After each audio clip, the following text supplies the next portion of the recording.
Essa é a história baseada na vida real da Dona Zezé, das tradições opressoras do interior brasileiro nos anos 50 até os dias de hoje. Aconchegue-se, pois essa narrativa promete te prender do início ao fim.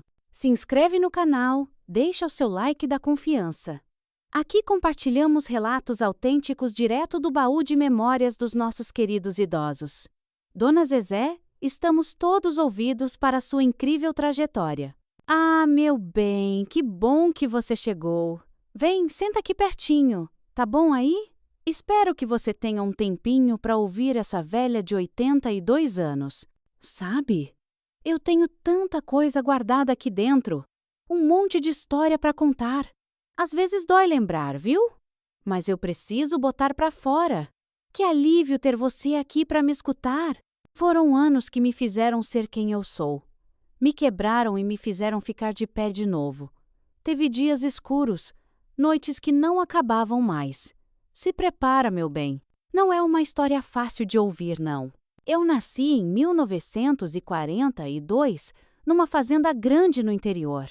Era um lugar bonito, sabe?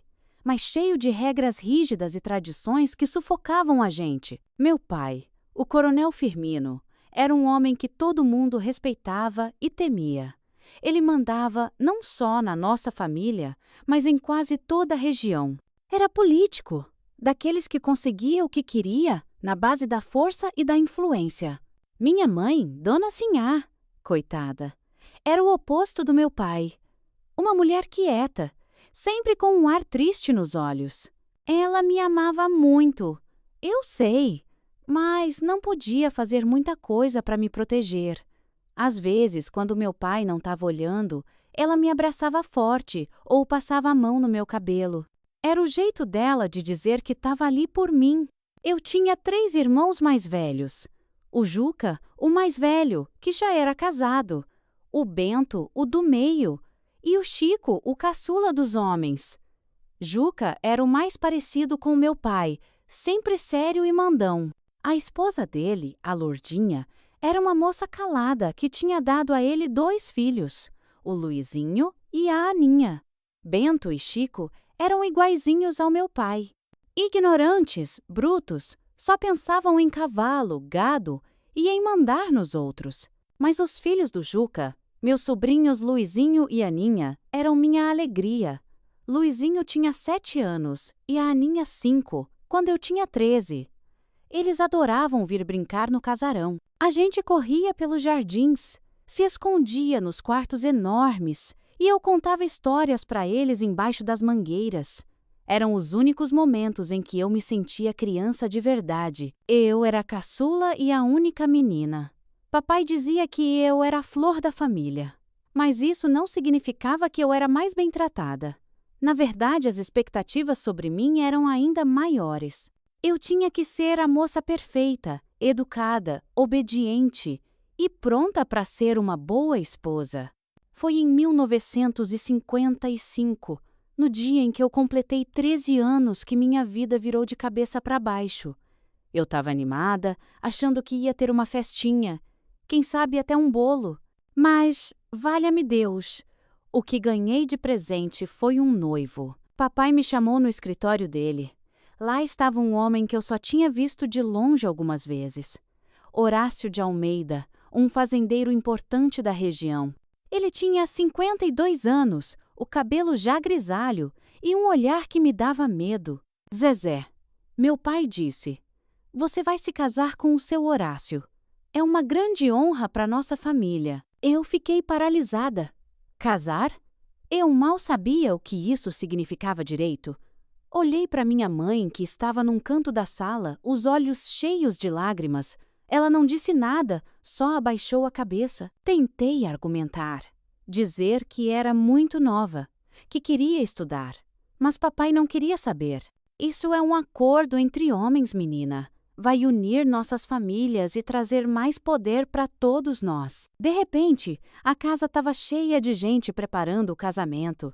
Costureiras fazendo meu vestido, cozinheiras planejando o banquete, meu pai recebendo visitas importantes. E eu, no meio disso tudo, me sentindo como se tivesse sido esquecida. Meus irmãos não ligavam. Para eles, era normal uma menina se casar cedo. O Juca até me deu parabéns, como se fosse uma coisa boa. Bento e Chico só falavam de quanto dinheiro e alqueires de terras a família ia ganhar com a união. Meus sobrinhos eram os únicos que pareciam entender que algo estava errado. Luizinho me perguntou uma vez: Tia Zezé, por que você está triste? Não é bom casar? E a pequena Ninha, com sua inocência, disse que não queria que eu fosse embora. Aquilo partiu meu coração. O dia do casamento chegou rápido demais. Era para ser o dia mais feliz da minha vida. Mas eu me sentia como se estivesse indo para o meu próprio funeral. O vestido era lindo, cheio de rendas e bordados, mas pesava como chumbo nos meus ombros. A igreja estava lotada. Parecia que a cidade inteira tinha vindo ver a filha do coronel Firmino se casar. Quando entrei de braço dado com meu pai, vi o Horácio no altar. Ele sorria, mas não era um sorriso gentil. Era o sorriso de quem tinha acabado de fechar um bom negócio. Eu repeti as palavras que o padre falou, coloquei a aliança no dedo do Horácio e senti ele colocar uma no meu. Tudo parecia estar acontecendo com outra pessoa, não comigo. A festa depois foi grandiosa. Música, comida, dança, gente importante de todo lugar. Meu pai estava radiante, se gabando para os convidados. Minha mãe ficou num canto, quieta como sempre. Meus irmãos bebiam e riam alto. Vi meus sobrinhos de longe. Luizinho segurava a mão de Aninha, os dois me olhando com uma mistura de confusão e tristeza. Eu queria correr até eles, abraçar e dizer que tudo ficaria bem.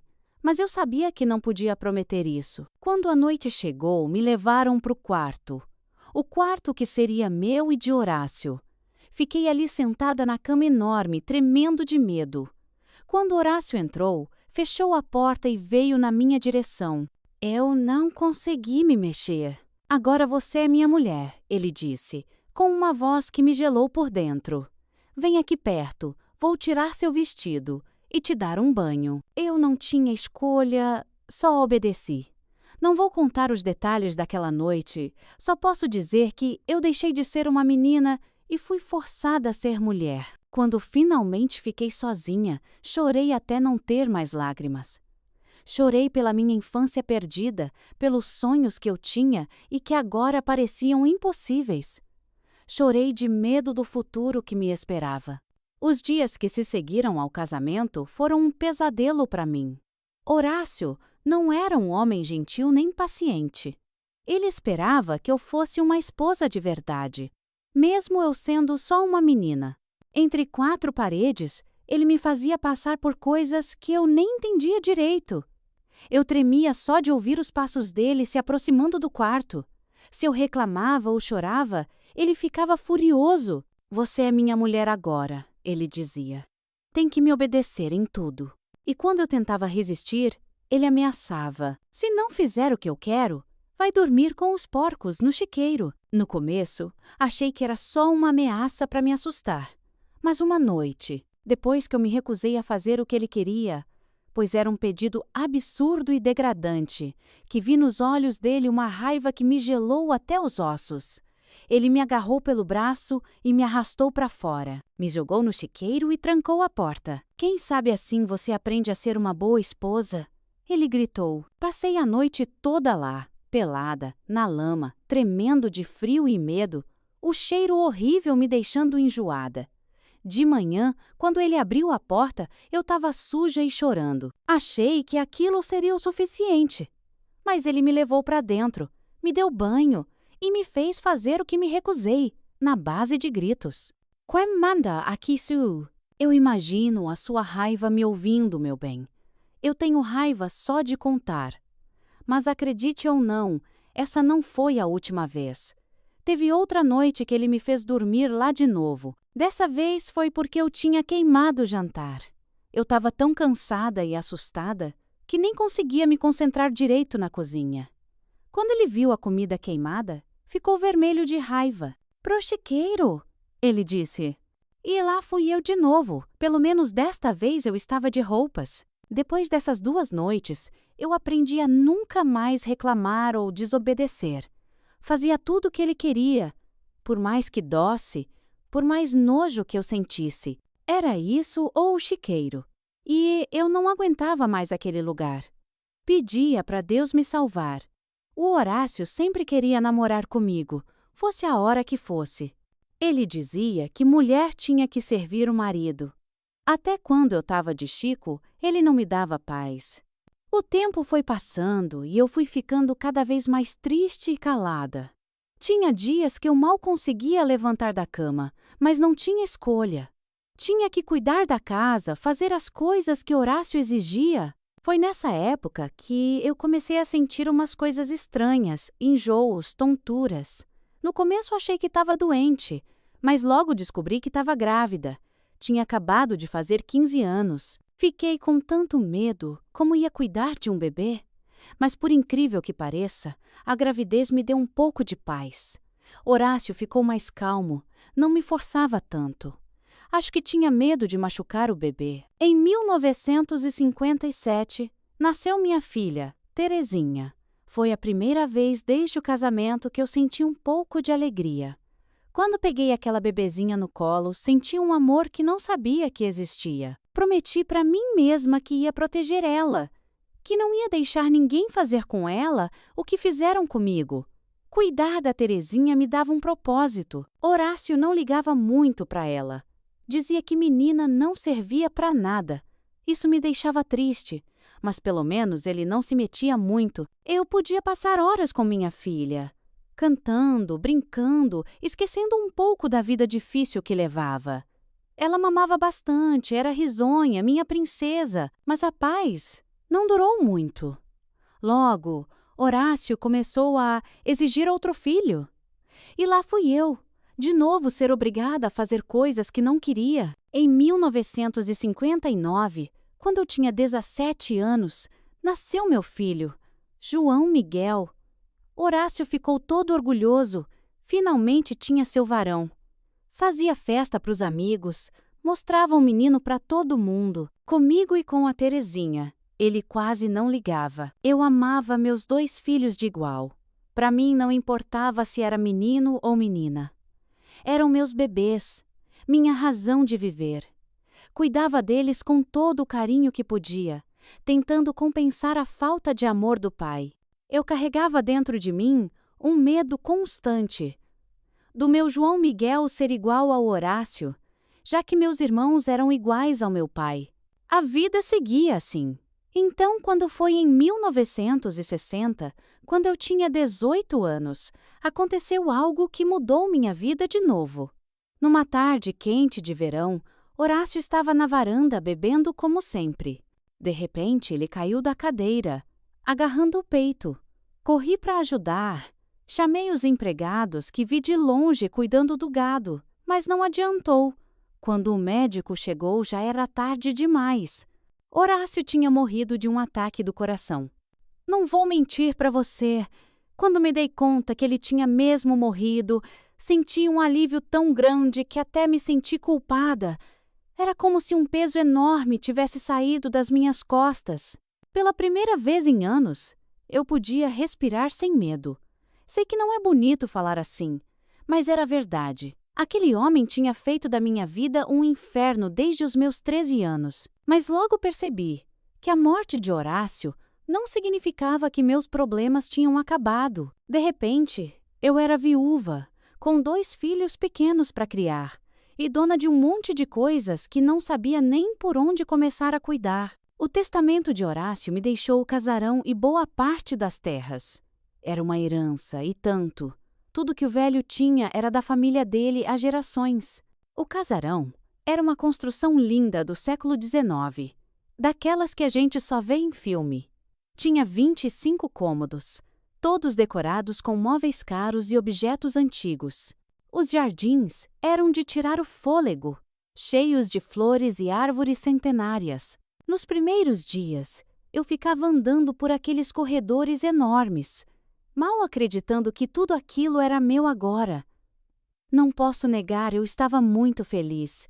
Imaginei as crianças maiores correndo por lá, Era muitos sonhos e planos que eu fazia na minha cabeça. Mas a felicidade durou pouco.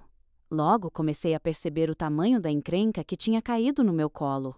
Eu não sabia nada de administrar terras, de cuidar de empregados, de lidar com dinheiro. Na verdade, eu mal sabia ler e escrever direito. E para piorar, nem tinha esfriado o corpo de Horácio direito e já começou a confusão. Os 3 filhos mais velhos dele, do primeiro casamento, apareceram querendo sua parte da herança. Eles eram bem mais velhos que eu. O mais novo devia ter uns 30 anos. Olhavam para mim como se eu fosse uma intrusa, uma aproveitadora. A batalha legal começou assim que o testamento foi aberto. Os filhos de Horácio não perderam tempo. Contrataram os melhores advogados da região e começaram a contestar tudo. Diziam que eu era jovem demais, que não tinha capacidade de administrar as propriedades, que Horácio não estava em seu juízo perfeito quando fez o testamento. Cada dia era uma nova acusação, um novo papel para assinar, uma nova audiência no fórum. Eu estava completamente perdida. Nunca tinha posto os pés num tribunal antes. Mal sabia o que significavam metade das palavras que os advogados usavam. Toda vez que chegava uma intimação, meu coração disparava. Tinha medo de perder tudo, de ficar na rua com meus filhos pequenos. Foi nesse momento, quando eu achava que não tinha mais esperança, que conheci o Arthur.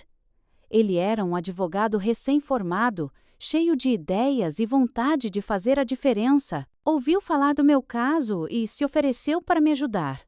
No começo, confesso que fiquei com um pé atrás. Já tinha visto tanto homem querendo se aproveitar de mim que era difícil acreditar que alguém pudesse querer ajudar sem segundas intenções. E para piorar, o nome dele, Arthur, quase igual ao do meu pai, Firmino, e do irmão dele, Antônio. Achei que era um sinal para não confiar nele. Mas o Arthur era diferente de todos os homens que eu já tinha conhecido. Ele me tratava com respeito, me explicava as coisas com paciência. Não ria das minhas perguntas, por mais bobas que fossem. Aos poucos fui baixando a guarda e começando a confiar nele. Os filhos do Horácio não facilitavam nada, usavam de todos os truques sujos que podiam. Espalharam boatos na cidade de que eu tinha dado um jeito de matar o Horácio para ficar com a herança. Tentaram subornar testemunhas. Ameaçaram pessoas próximas a mim.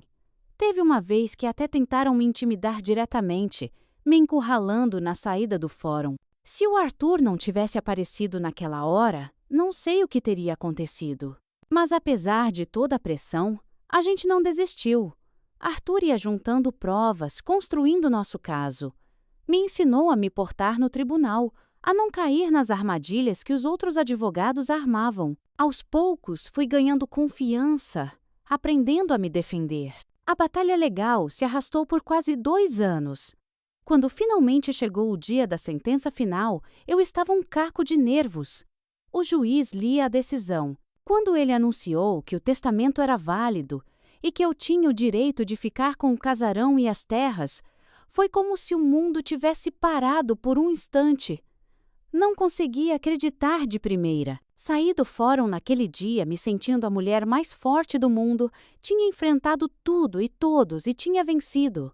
Pela primeira vez na vida, senti que o futuro era meu para moldar como eu quisesse. Mas como tudo na minha vida naquela época, a minha alegria durou pouco. Naquela mesma noite, enquanto eu estava em casa com as crianças, tentando comemorar nossa vitória, ouvi o barulho de uma caminhonete chegando. Antes que eu pudesse entender o que estava acontecendo, meu pai, o coronel Firmino e meus irmãos invadiram a casa. Eles pareciam possessos, gritando que eu era muito jovem para administrar tudo aquilo. Você não tem capacidade para cuidar dessas terras, menina. Meu pai berrava enquanto meus irmãos começavam a pegar as crianças. Eu gritei e tentei impedir, mas eles eram mais fortes. Vi com horror quando colocaram a Terezinha e o João Miguel na caminhonete. Meus pequenos estavam aos prantos. Para onde vocês estão levando meus filhos? Eu implorava, mas ninguém me dava ouvidos. Meu pai me agarrou pelo braço, me arrastando também para a caminhonete. Vamos para casa. Lá a gente resolve isso. Chegando na fazenda dos meus pais, vi minha mãe esperando na varanda. Ela parecia triste, mas não fez nada para me ajudar. Só ficou lá, quieta, enquanto meu pai me empurrava para dentro de casa. A gente vai cuidar de tudo agora. Ele disse com aquele tom que não aceitava discussão. Você é nova demais para lidar com esse tipo de coisa. Passei a noite chorando, abraçada com meus filhos.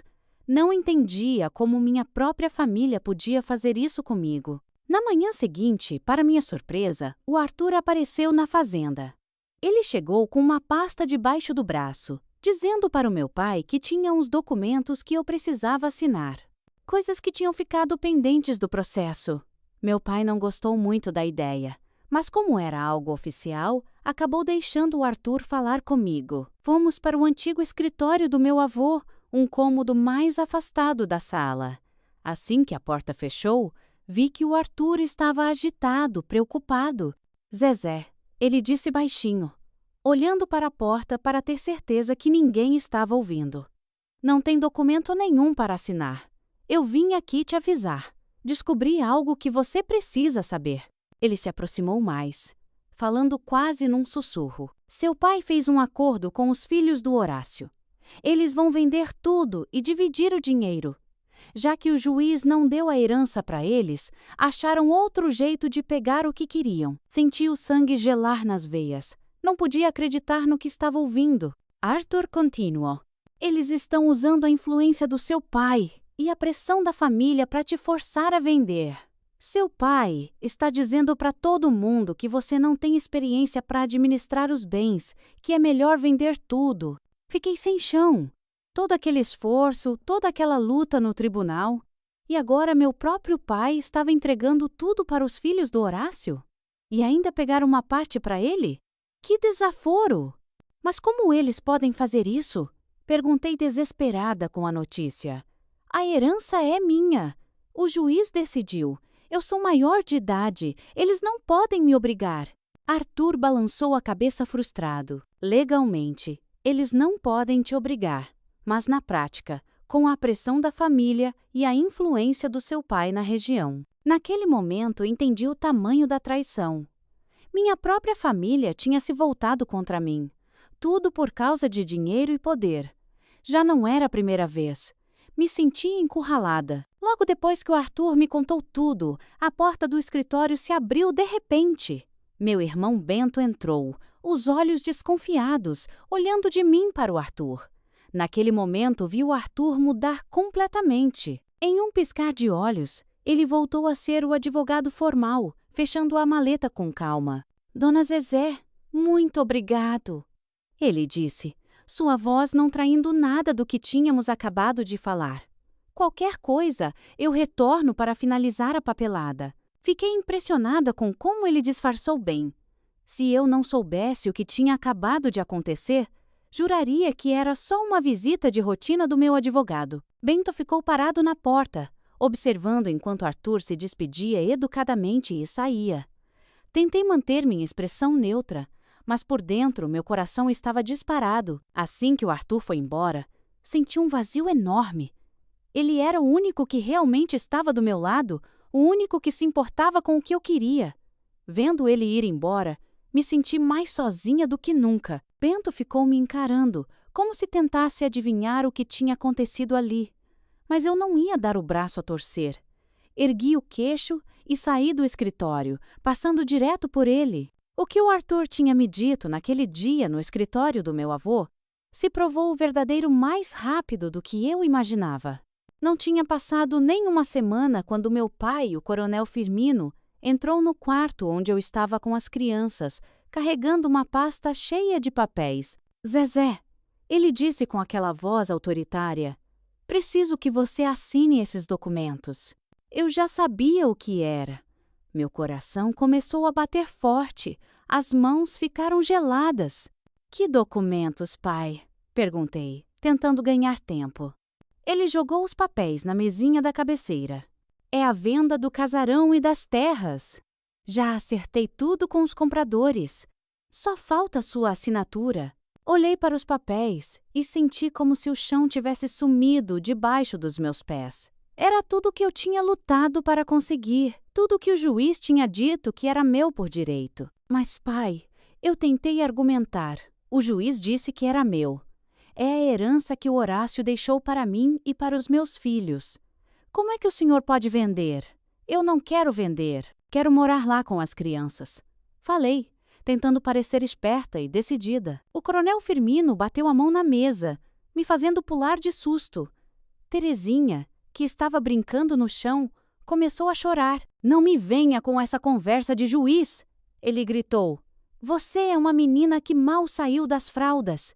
Não tem capacidade de cuidar de terra nenhuma. Eu estou fazendo isso para o seu próprio bem. Eu peguei a Terezinha no colo, tentando acalmar ela. João Miguel, mesmo pequeno, olhava assustado para o avô. Pai, eu não vou assinar. Eu disse de novo, tentando soar mais corajosa do que me sentia. Essa herança é o futuro dos meus filhos. Não vou abrir mão disso. Foi aí que vi nos olhos dele um brilho que me deu medo. Ele se inclinou para mim e disse baixinho: Se você não assinar, Zezé, eu vou mandar seus filhos para um colégio interno, lá na Europa. Você só vai ver eles de novo quando completarem 18 anos. Senti como se tivessem jogado um balde de água gelada em mim. O senhor não pode fazer isso. Eu falei, a voz tremendo. Posso sim, ele respondeu, frio. Sou o avô deles. Posso dizer que você não tem condições de criar essas crianças. Quem você acha que as autoridades vão ouvir? Uma viúva de 19 anos? Ou um coronel respeitado? Nesse momento, entendi que estava encurralada. Olhei para a Terezinha no meu colo, para o João Miguel sentado na cama. Eram meus bebês, minha razão de viver. Só de pensar em ficar longe deles por anos. Era uma dor que eu não podia nem imaginar. E meu pai não era homem apenas de ameaças.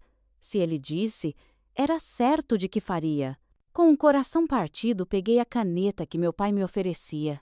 Cada assinatura naqueles papéis era como se eu tivesse arrancando um pedaço de mim. Quando terminei, me senti vazia, derrotada. O pai pegou os papéis, satisfeito. Você fez a coisa certa, menina. Pode deixar que eu cuido de tudo agora. E foi assim que, num piscar de olhos, perdi tudo o que tinha lutado tanto para conseguir. O casarão, as terras, a chance de dar um futuro melhor para os meus filhos. Tudo tinha ido embora, com aquelas assinaturas. Nos dias que se seguiram, vi meu pai tomando controle de tudo. Ele administrava o dinheiro da venda como se fosse dele, decidindo onde e como gastar. Você é jovem demais para lidar com tanto dinheiro, Zezé. Ele dizia sempre que eu tentava questionar. Deixa que eu cuido disso para você. Me vi de repente de volta à estaca zero. Era como se eu tivesse voltado no tempo, para antes de me casar com o Horácio. Estava de novo sob o controle opressivo do meu pai, só que agora com 2 crianças pequenas para criar. A diferença é que agora eu conhecia o gosto da liberdade, sabia como era ter controle da própria vida, e isso tornava tudo ainda mais difícil de suportar. Minha mãe, Dona Sinhá, tentava me confortar do jeito dela. Às vezes, quando meu pai não estava por perto, ela vinha para o meu quarto, sentava na beirada da cama e segurava minha mão. A gente conversava sobre as crianças, e era só isso. Ela nunca tomou partido a meu favor. Vai ficar tudo bem, minha filha, ela dizia baixinho. Seu pai só quer o melhor para você e para as crianças. Mas eu via nos olhos dela que nem ela mesma acreditava nisso. Dona Sinhá tinha passado a vida inteira se submetendo às vontades do meu pai. Ela sabia melhor do que ninguém como era viver sob o controle dele. Mãe, eu perguntei uma vez, a senhora nunca pensou em ir embora daqui? Em dizer não para o pai? Ela deu um sorriso triste. Ah, minha filha! Mulher, como a gente não tem esse luxo. A gente aprende a sobreviver do jeito que dá. Aquelas palavras me partiam o coração. Eu não queria aquela vida para mim, não queria aquilo para os meus filhos. Mas o que eu podia fazer? Estava presa, sem dinheiro, sem apoio. Os dias foram passando e eu fui me sentindo cada vez mais sufocada sob o controle do meu pai. Via ele gastando o dinheiro da venda em coisas que ele queria, fazendo negócios, comprando mais terras. E eu ali, sem poder dizer nada, tendo que pedir permissão até para comprar roupas para os meus filhos. Mas sabe, tinha uma coisa que não saía da minha cabeça. Arthur, o jovem advogado que tinha lutado tanto por mim, que tinha sido o único a realmente se importar com o que eu queria. Eu pensava nele. Sempre imaginava que ele poderia ser meu marido, um homem bom. Mas era tudo na minha cabeça. Em nenhum momento ele deu a entender que queria algo comigo, e eu também não. Mesmo porque quando eu via ele, nunca pensava essas coisas. Foi somente quando eu estava sozinha, de volta na casa dos meus pais, que passei a pensar nele desta maneira. Não sei o que mudou dentro de mim, mas eu lembro que foi bem assim que percebi meus sentimentos mudarem. Era como se, longe dele, eu tivesse começado a ver o Arthur de um jeito diferente. Talvez fosse a solidão, ou talvez fosse porque, comparado com os homens que eu conhecia, meu pai, meus irmãos, o falecido Horácio, Arthur parecia quase irreal de tão bom. Ele me respeitava, me ouvia, lutava pelos meus direitos. Era difícil não sonhar com alguém assim, mas eu sabia que eram só sonhos, fantasias de uma mulher jovem presa numa vida que não escolheu. Arthur provavelmente nem pensava em mim desse jeito. Para ele, eu devia ser só mais uma cliente, uma moça com problemas. E ele jamais se meteria em tamanha encrenca. Mesmo assim, não conseguia parar de pensar nele. Era como se, sem que eu tivesse percebido, Arthur tivesse se tornado uma espécie de porto seguro nos meus pensamentos. Um lugar para onde eu podia fugir, nem que fosse só na minha imaginação. Quando as coisas ficavam difíceis demais, os meses foram passando, e eu já estava me conformando com a vida que tinha. Não era o que eu sonhava, mas pelo menos meus filhos estavam bem. Terezinha e João Miguel eram saudáveis e, graças a Deus, bem tratados por todos na fazenda. Até meu pai, o durão Coronel Firmino, parecia ter um lado mais macio quando estava com os netos. Foi numa tarde, quente de verão, que tudo mudou de novo. Eu estava na varanda, observando as crianças brincarem no quintal, quando um dos empregados veio me chamar. Dona Zezé, o coronel quer ver a senhora no escritório. Senti um frio na barriga. Geralmente, quando meu pai me chamava no escritório, não era coisa boa. Ajeitei o vestido, respirei fundo e fui. Quando entrei no escritório, a primeira coisa que vi foi meu pai, sentado atrás de sua enorme escrivaninha de madeira maciça. Mas logo meus olhos se fixaram na outra pessoa na sala. Meu coração quase parou. Era o Arthur, ali de pé, com seu terno bem passado e aquele sorriso que iluminava o rosto inteiro. Meu príncipe. Era assim que eu via ele nos meus sonhos, nas minhas fantasias secretas. Senta, Zezé, meu pai disse, me trazendo de volta à realidade. Sentei, tentando controlar o tremor nas minhas mãos. O que o Arthur estava fazendo ali? Zezé, meu pai começou. O doutor Arthur aqui veio me fazer um pedido. Ele quer se casar com você. Achei que tinha ouvido errado. Casar? O Arthur? Comigo? Meu pai continuou. Eu quero saber o que você acha. Você quer se casar com ele? Eu mal podia acreditar no que estava ouvindo. Meu pai, o homem que tinha controlado cada aspecto da minha vida até ali, estava me dando uma escolha?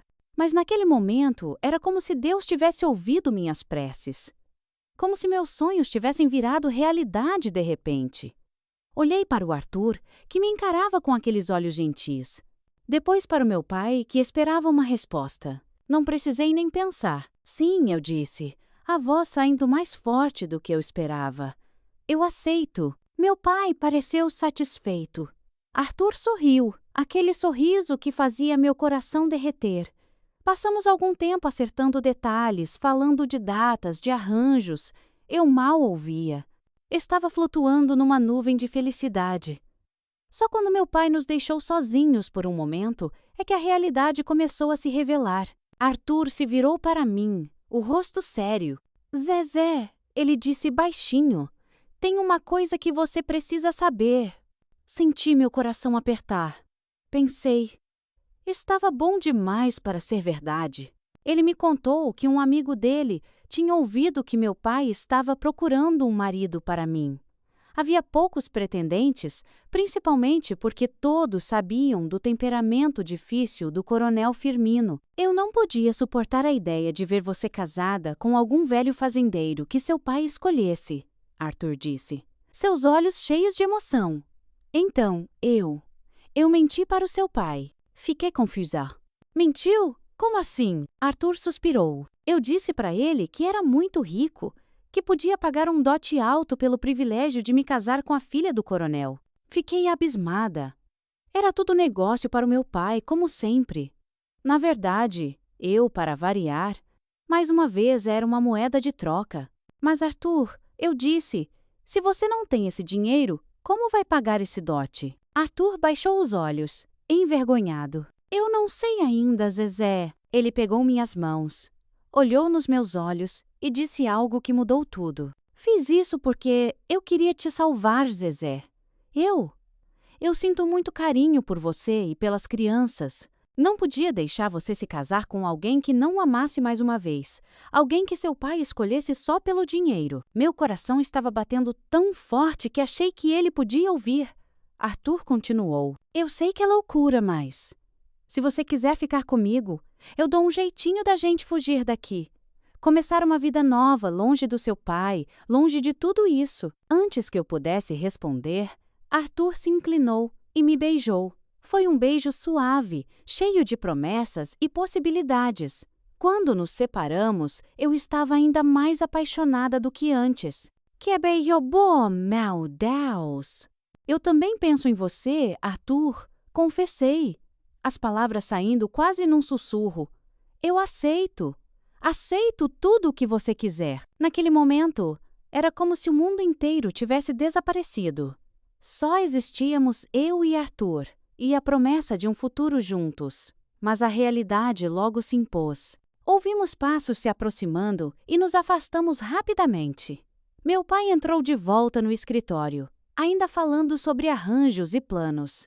Nos dias que se seguiram, a fazenda virou um alvoroço. Meu pai anunciou o noivado com toda a pompa que conseguiu reunir. Para ele, era uma grande vitória. Sua filha viúva se casando com um advogado rico e respeitado.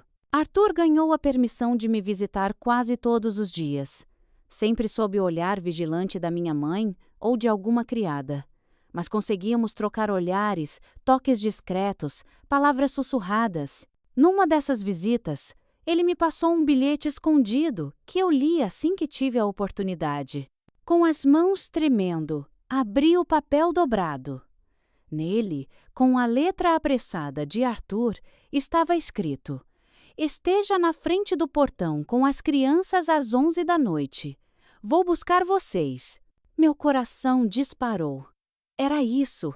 Nossa chance de fuga, de liberdade. Passei o resto do dia aflita. Cada vez que olhava para o relógio, o tempo parecia não passar. Quando finalmente a noite chegou, esperei todo mundo ir dormir. Com o coração na boca, arrumei uma pequena trouxa com algumas roupas nossas e os nossos documentos que não podia deixar para trás. Acordei a Terezinha. Vamos fazer uma viagem, minha filha. Sussurrei enquanto a agasalhava. Tadinha, ela não queria saber não. Só queria dormir, mas não tinha como eu levar ela no colo. Meu plano era levar o João Miguel no colo, mas as 2 sacolas. Não tinha outro jeito. Acabei convencendo ela. Saímos sem fazer nenhum barulho. O portão era longe, tive que andar bastante. Meus braços quase caindo. Acabei me enrolando por causa da Terezinha. Ah, minha filha, foi um sufoco danado. Já passava da meia-noite quando chegamos lá, viu? Eu olhei para os lados e cadê o homem? Não tinha uma viva alma. Na mesma hora me deu um negócio. Comecei a chorar que nem criança. A Terezinha, coitadinha, não entendia nada. Ficava perguntando o que estava acontecendo. Aí, graças a Deus, ouvi um assobio de longe. Apertei os olhos para enxergar melhor no escuro. E lá estava ele, o Arthur. O carro estava escondido no mato, quase não dava para ver. De repente, ele acendeu aqueles faróis. Misericórdia! Que alívio! O homem pulou do carro que nem um raio e veio ajudar a gente. Ligeiro, ligeiro! Ele ficava falando, olhando para os lados que nem bicho acuado. Foi tudo muito rápido, viu? Partimos na escuridão da noite, deixando para trás a única vida que eu conhecia. As crianças foram dormindo no banco de trás. Eu alternava entre olhar para elas e para a estrada à frente, incerta do que nos aguardava. Depois de algumas horas de viagem, chegamos a uma cidade acolhedora. Arthur dirigiu até uma casa simples nos arredores, com um jardim bem cuidado na frente. Uma senhora elegante de cabelos grisalhos nos esperava na porta. Seu rosto uma mistura de ansiedade e alívio. Essa é minha mãe. Arthur explicou com um sorriso cansado nos lábios. Vocês vão ficar aqui por enquanto. A mãe de Arthur, Dona Lúcia, nos recebeu com um abraço apertado. Seus olhos eram gentis e calorosos, mas pude ver a preocupação neles. Entrem, entrem, ela disse fazendo gestos apressados. Devem estar exaustos, pobrezinhos. Ao entrar na casa, fiquei surpresa com o que vi. Tudo estava preparado para nos receber. Dona Lúcia nos levou até um quarto que, segundo ela, era o antigo quarto de Arthur. Agora, havia uma cama de casal arrumada com lençóis limpos e, ao lado, um berço de vime branco para o João Miguel. Preparei tudo para vocês. Dona Lúcia disse com um sorriso tímido. Espero que esteja bom. Não é o luxo que vocês estão acostumados, mas é de coração. Naquele momento, senti uma onda de gratidão e emoção me invadir. Era sério o que o Arthur queria comigo.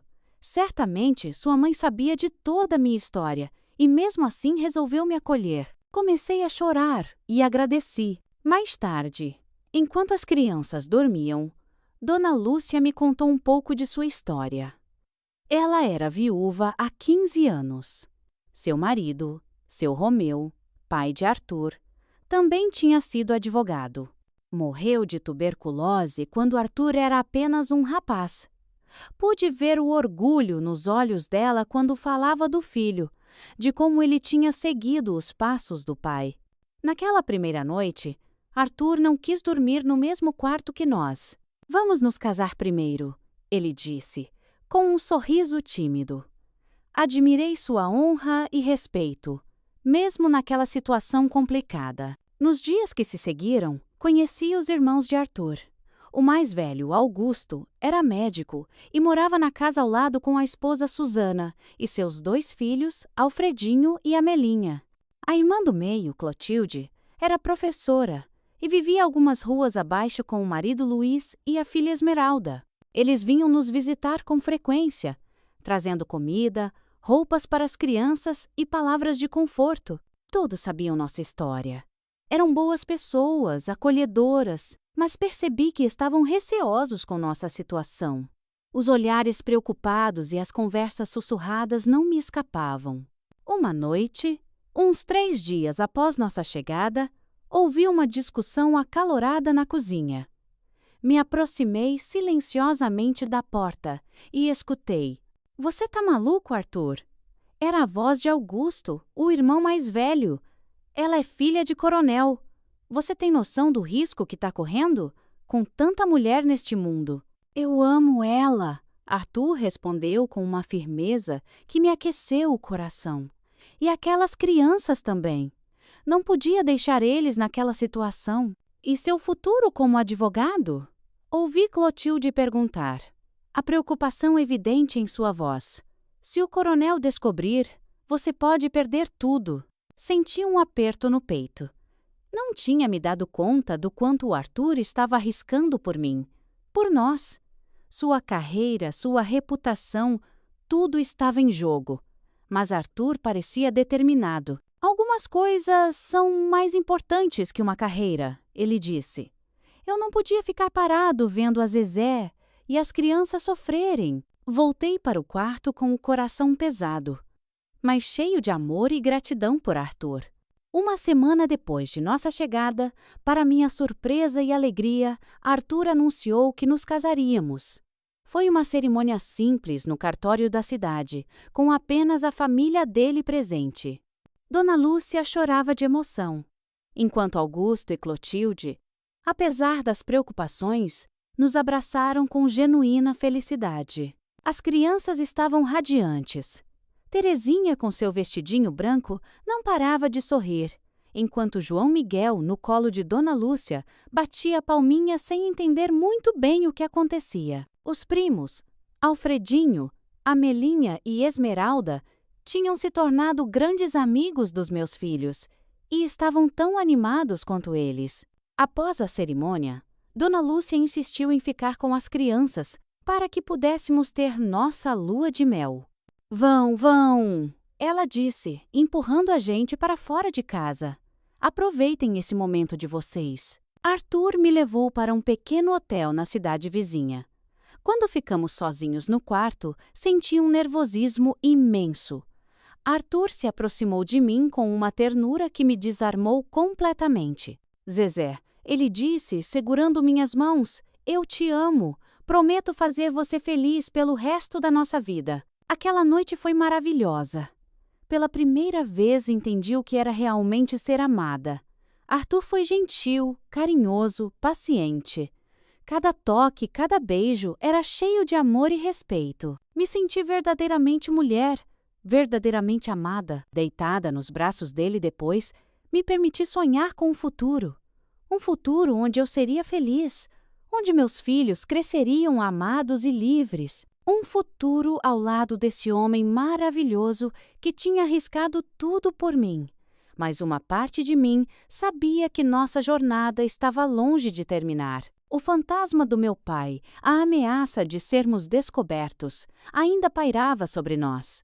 Mas naquela noite, nos braços de Arthur, me permiti esquecer tudo isso e apenas ser feliz. Voltamos para a casa de Dona Lúcia no dia seguinte, prontos para começar nossa vida juntos. As crianças nos receberam com abraços e risadas.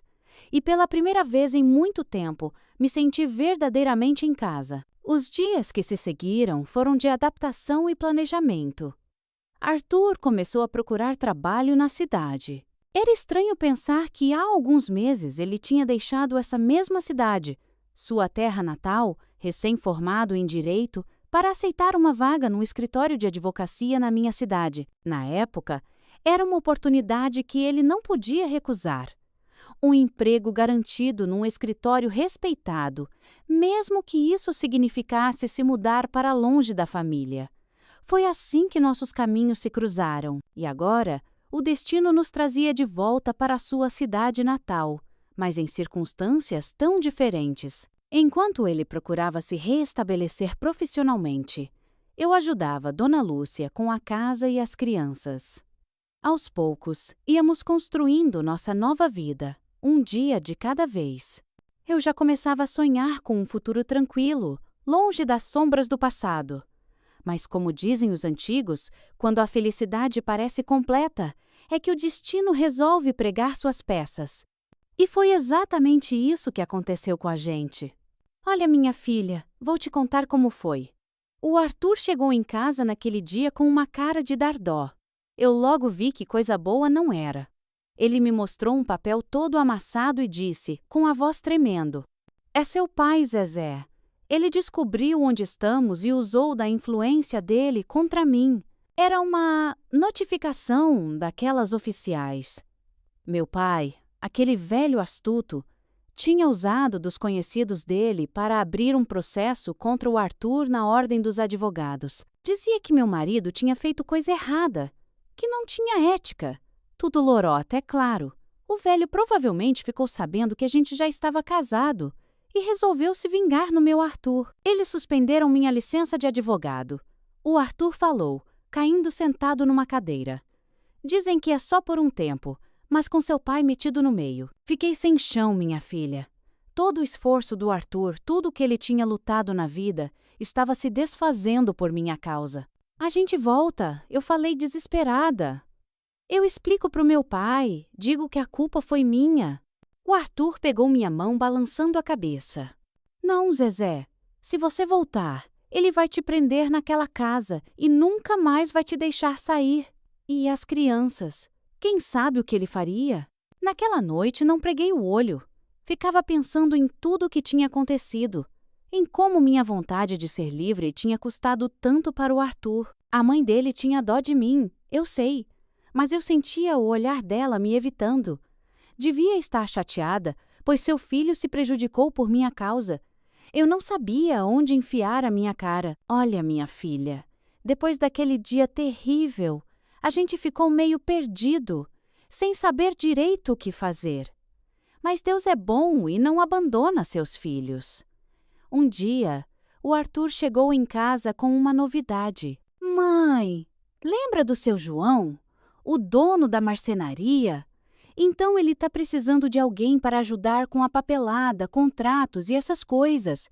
Me ofereceu o trabalho. Não era advocacia, mas pelo menos era um começo. O Arthur aceitou na hora. Não pagava muito, mas dava para a gente ir se virando. Ele saía cedo e voltava à noite cansado, mas sempre com um sorriso no rosto. Um dia de cada vez, ela dizia.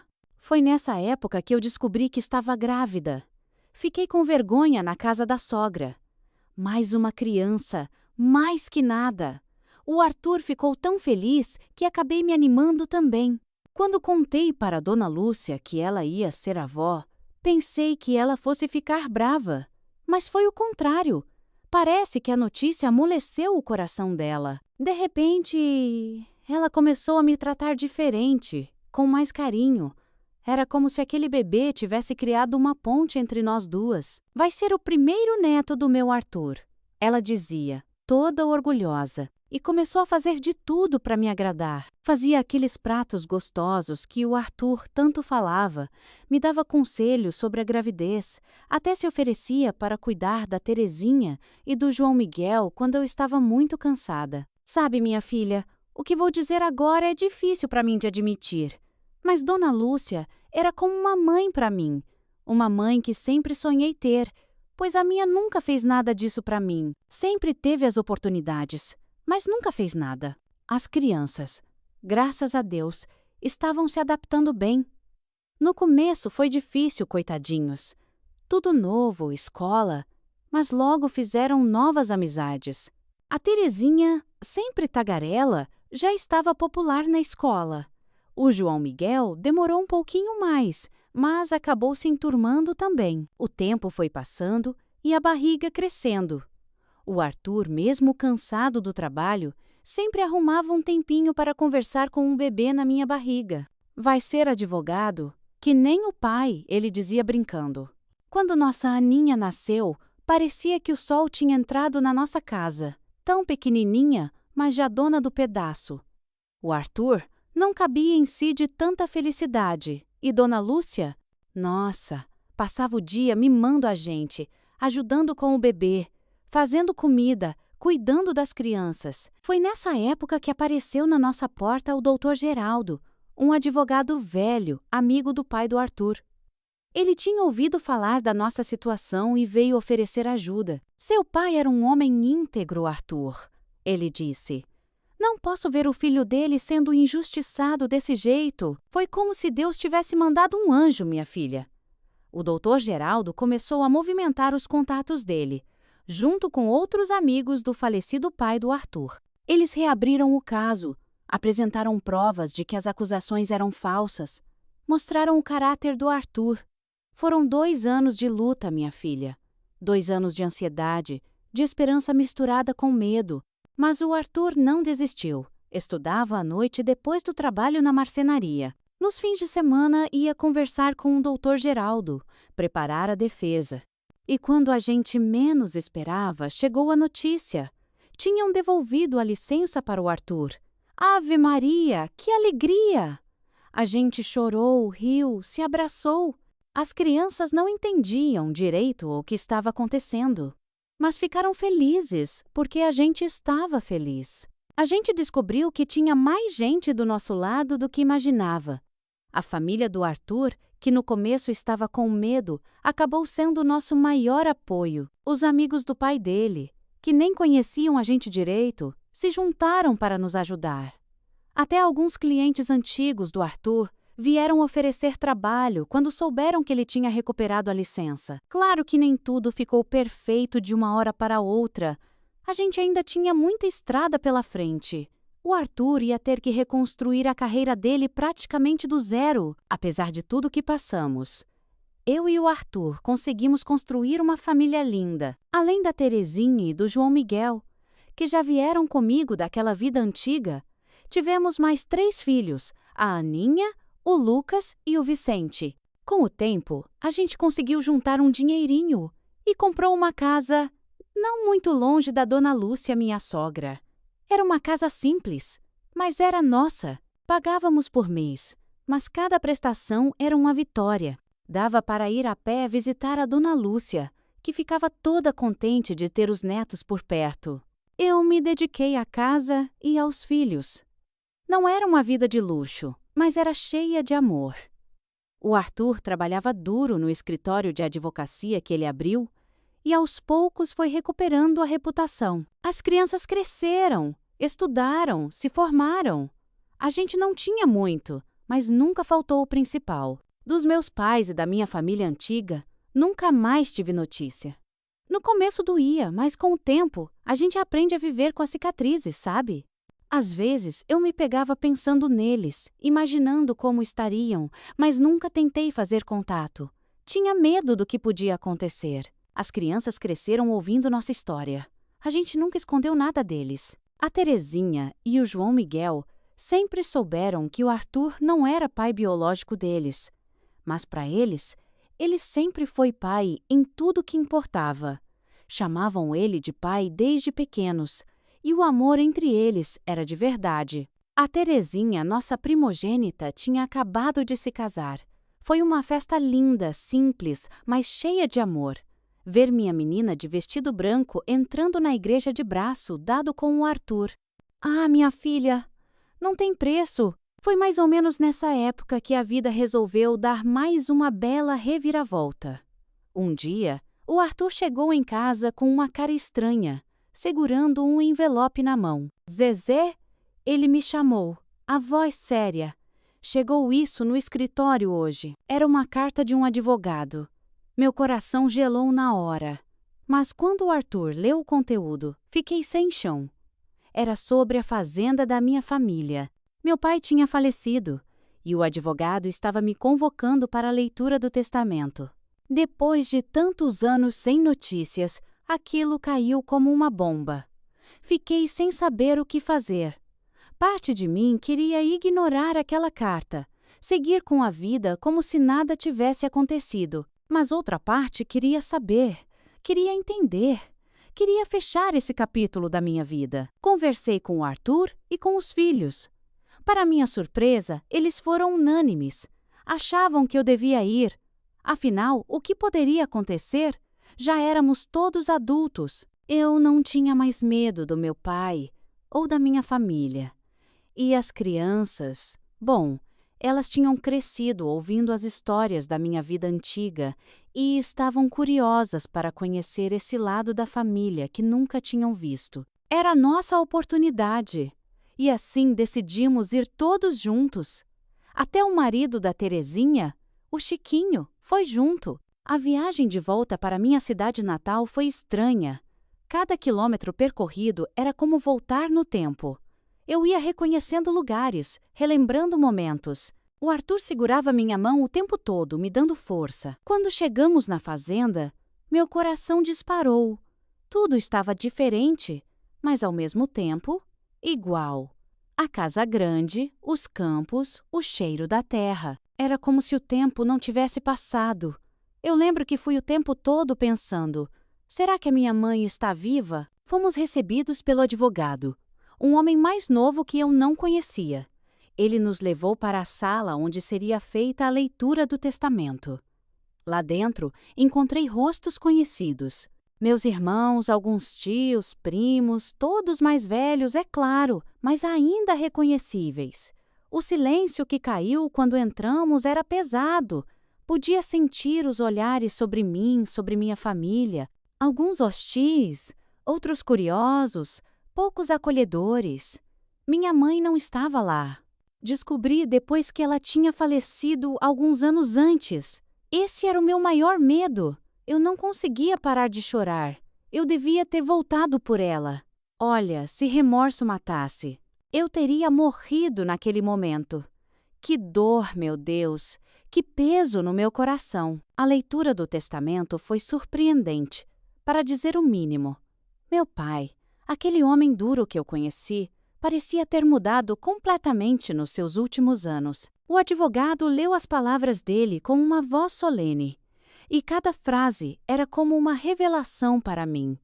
Depois, conversando com meus irmãos, fiquei sabendo que essa mudança começou após a perda da minha mãe. A morte dela parece ter amolecido o coração do meu pai, feito ele repensar muita coisa. E então veio a parte que mais me chocou.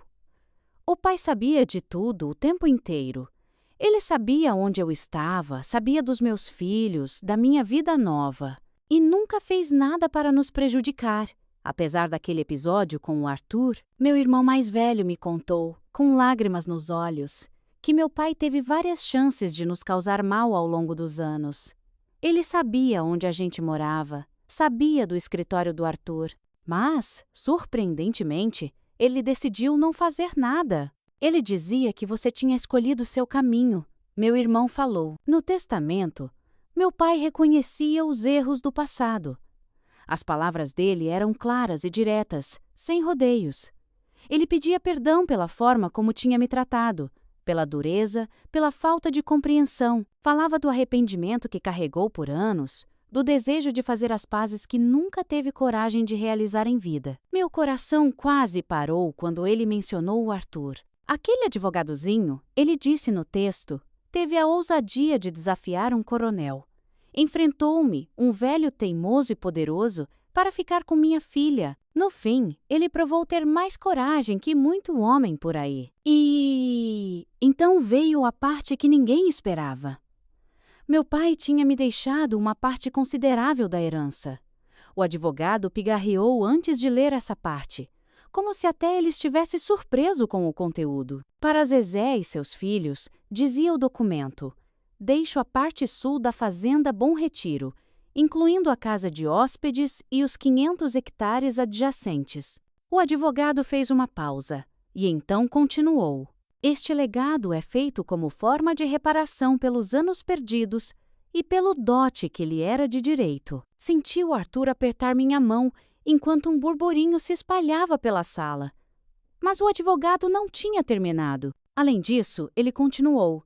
Transfiro para Zezé a quantia resultante da venda da Fazenda São João, anteriormente propriedade de Horácio de Almeida. Meu coração quase parou ao ouvir o nome do meu ex-marido. O advogado prosseguiu. Esta quantia, conforme detalhado no anexo financeiro, representa o valor parcial da venda, dividido com os demais herdeiros, com os devidos juros acumulados nos últimos 30 anos. Eu entendi que era a minha parte da venda do casarão e das terras que o pai vendeu e dividiu com os 3 filhos do Horácio. Fiquei sem fôlego. Era mais dinheiro do que eu jamais tinha imaginado ver na vida. No testamento, meu pai explicava que estava me devolvendo o que era meu por direito. Sei que nada pode compensar o tempo perdido, dizia o testamento.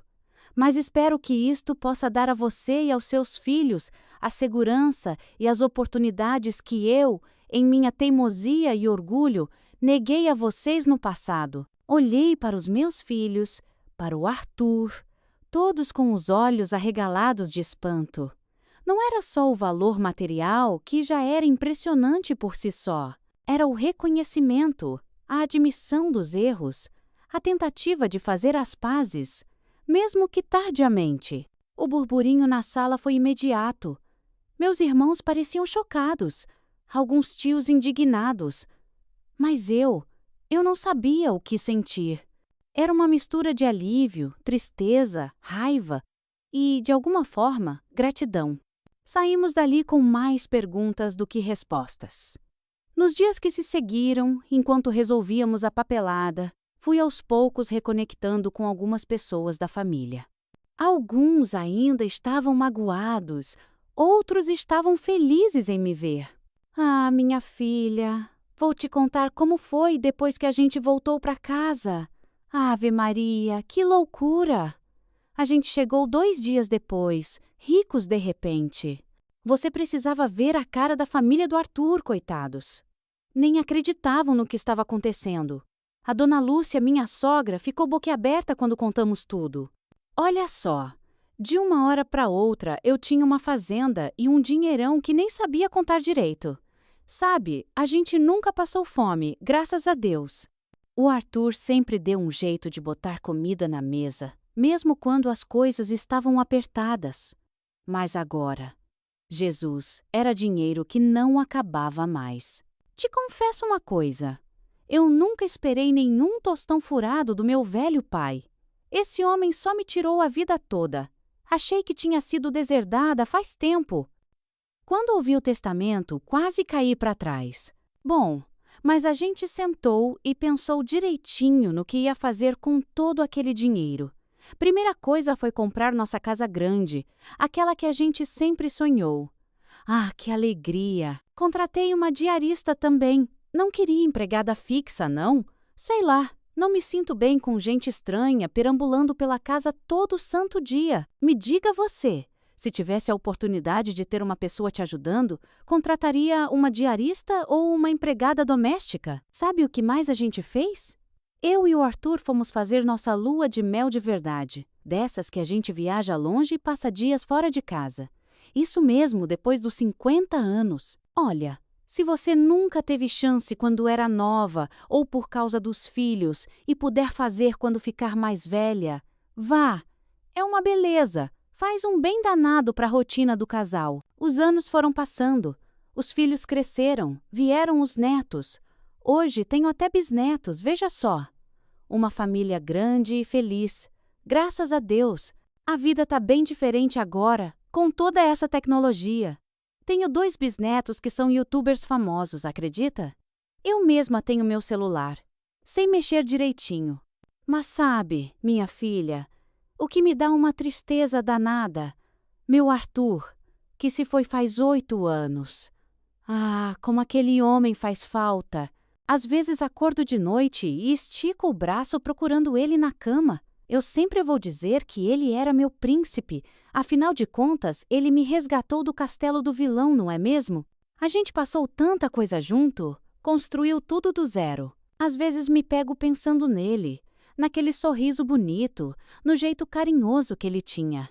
Lembro como se fosse hoje, o dia que a gente voltou para casa depois de receber a herança. O Arthur, sempre sensato, disse: Zezé, vamos com calma.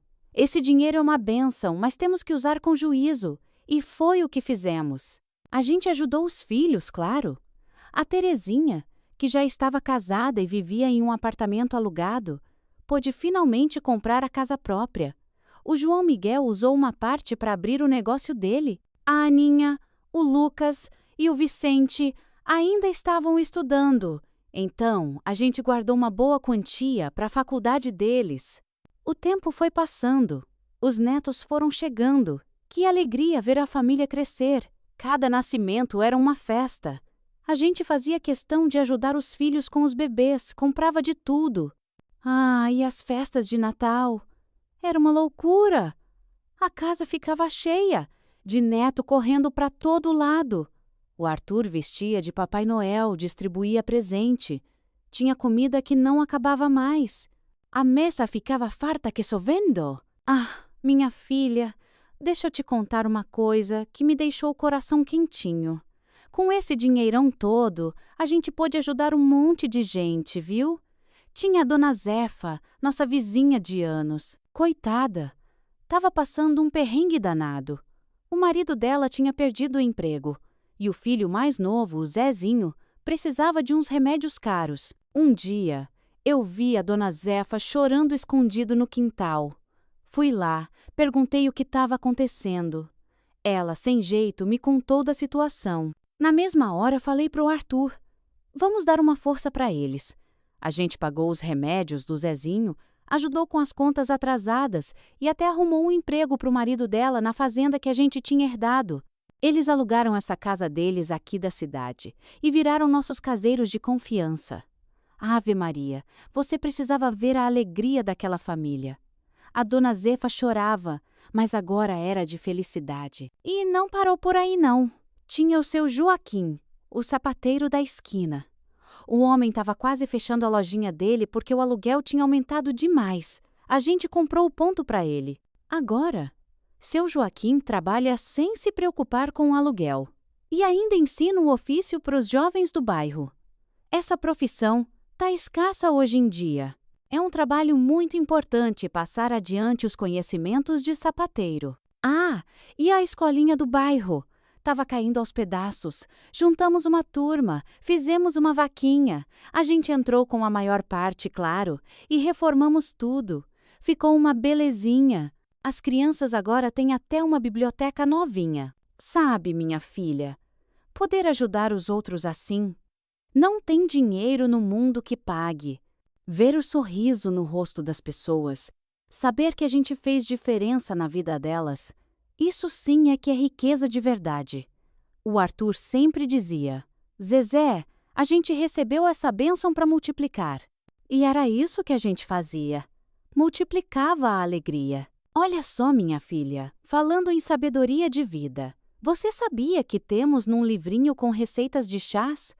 Pois é, 100 chás das avós para diversos males. Tem de tudo ali, desde chazinho para dor de barriga até para acalmar os nervos.